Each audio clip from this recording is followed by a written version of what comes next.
everyone. Bhakti and Sufi traditions.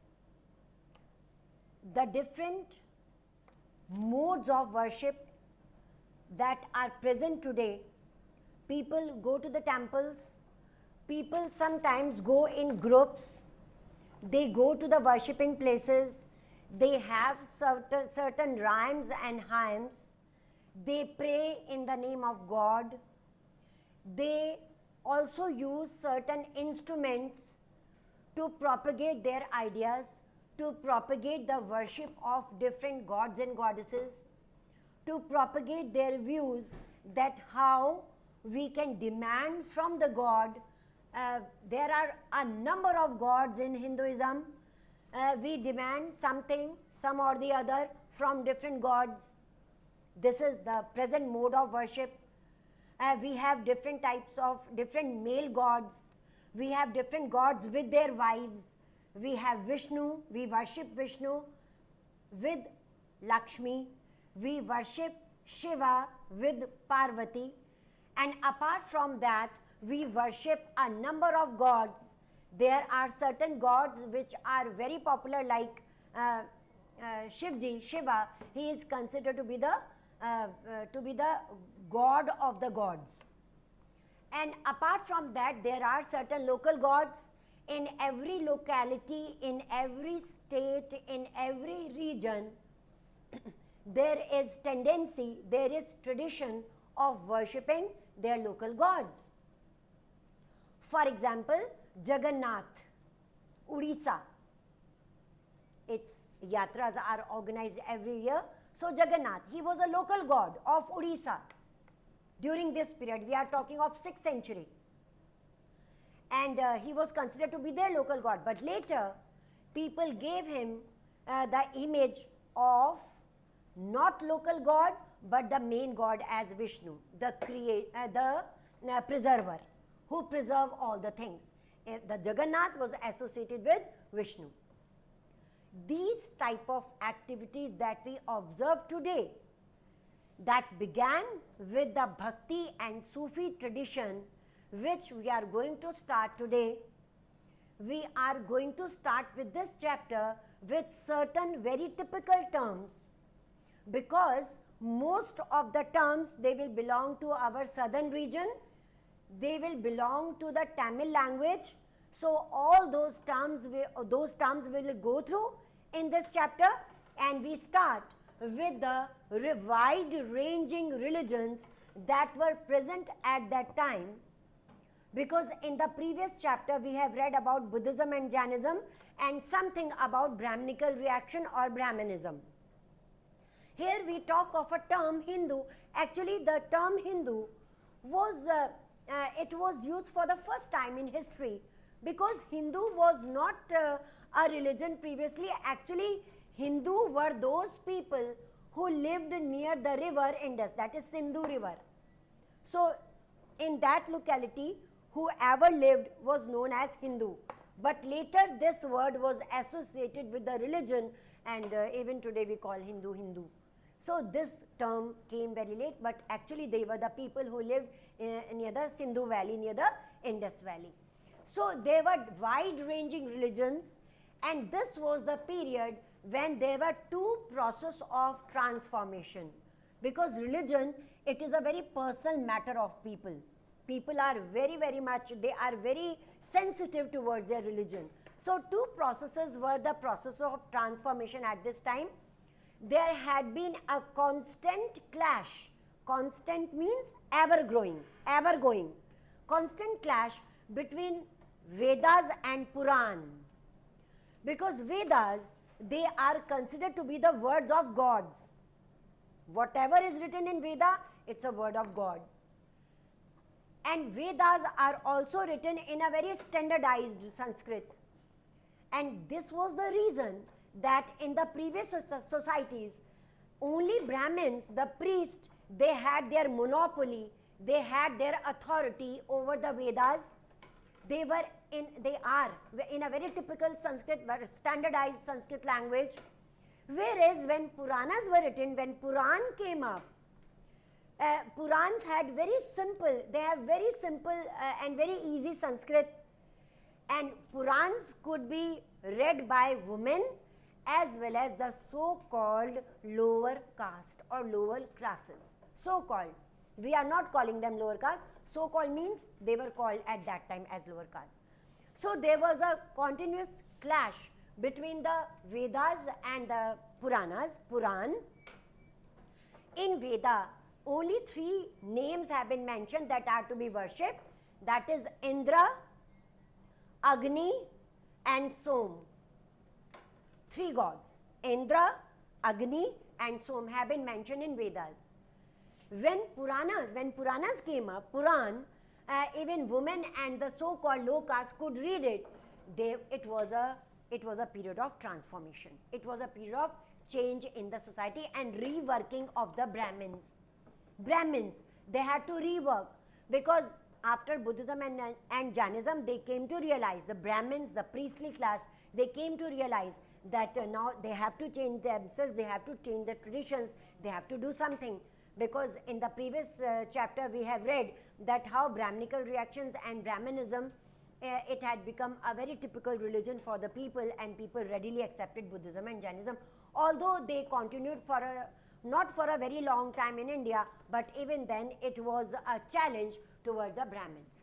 So Puranas or the Puran, they gave a ray of hope, a shine of hope to all those people, particularly the Shudras, so-called Shudras, because Vedas could be read only by the Brahmins or by the Kshatriyas. So when Puranas came up, they had a ray of hope that now they can also read these religious scriptures, and they could also be added to our religious arena, our religious side, religious arena, religious field. Because I told you it's a personal matter of the people and a very delicate and a very, very important subject for the people. Now, there were 2 types of traditions going on in the society. The great tradition and the little one and the little tradition. Great tradition and little tradition. What was it? What was this transmission?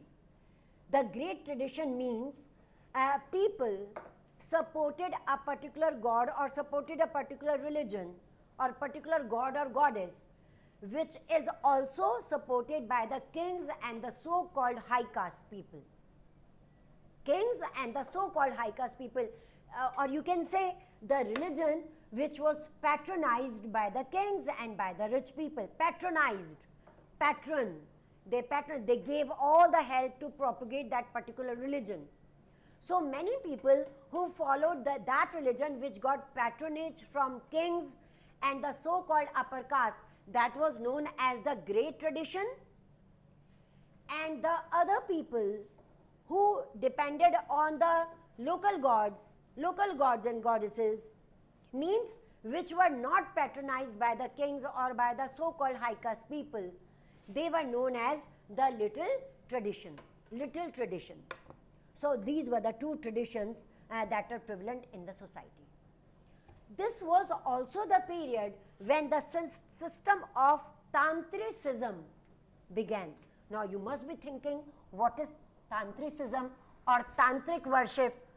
So today Tantric worship is it's very horrifying when we see in television or when we see in the movies.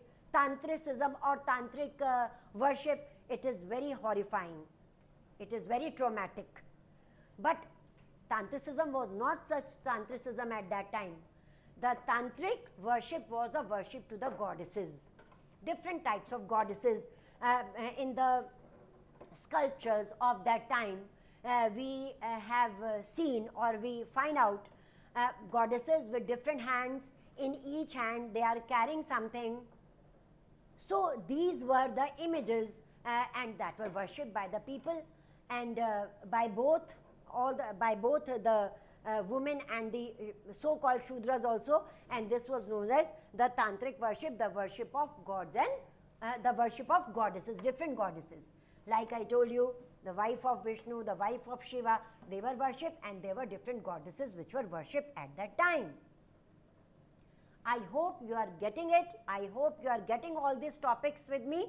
Then we come through the bhakti, the forms of bhakti that developed at that time, that developed in this century. Different forms of bhakti, mainly two types, Sagun and Nirgun. Sagun tradition of bhakti and Nirgun tradition of bhakti. In Sagun tradition of bhakti, people attributed certain images, people attributed certain deities, certain sculptures of different gods and goddesses, and keeping before them their statues, keeping before them their images, they used to attribute, they used to perform. Perform means they used to perform rituals. They used to offer them whatever offerings were prevalent at that time. Different types of offerings were there. They used to have certain hymns that have been written in Vedas, hymns, prayers in the name of gods and goddesses, hymns and rhymes. They were also chanted, they were also recited. So that was Sagun Bhakti, means we are worshipping God with a form. However, the second tradition was Nirgun Bhakti, without attributes. Without attributes means where the person who is devoted towards the religion, devoted towards a particular mode of bhakti, that would have no images, that would have no sculptures. That would be Nirgun, that would be without any form, no attributes. So these two types of, two modes of bhakti that prevailed at that time, and Sagun and Nirgun, both the traditions, they became very, very popular among the people. Particularly in the southern regions of India, bhakti saints. Now, first of all, let me clarify this thing, that bhakti and Sufi, these, even today we see the cults, even today we see the seeds, we see the features of Sufi and bhakti traditions in our daily life. We will discuss it in detail in our preceding chapter.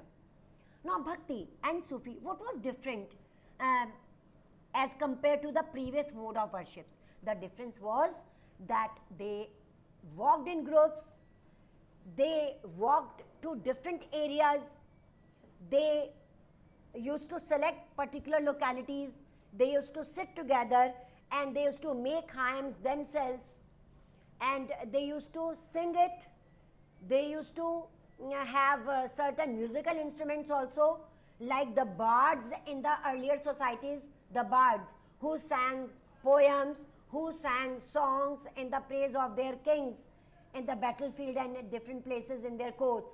So the same, these bhakti saints, they went in groups, propagating the message, propagating the ideas of bhakti, propagating the ideas of Sufism, propagating particularly stress on humanity, stress on serving the people, serving the poor, and instead of rituals, a simple religion was taught by these bhakti and Sufi saints. So go through this chapter, the beginning of the chapter, first 3 pages. We will meet again tomorrow with a new energy and with a new enthusiasm to bring for you certain typical terms to be learnt, typical terms from the Tamil literature, and we will meet again tomorrow. Thank you, students.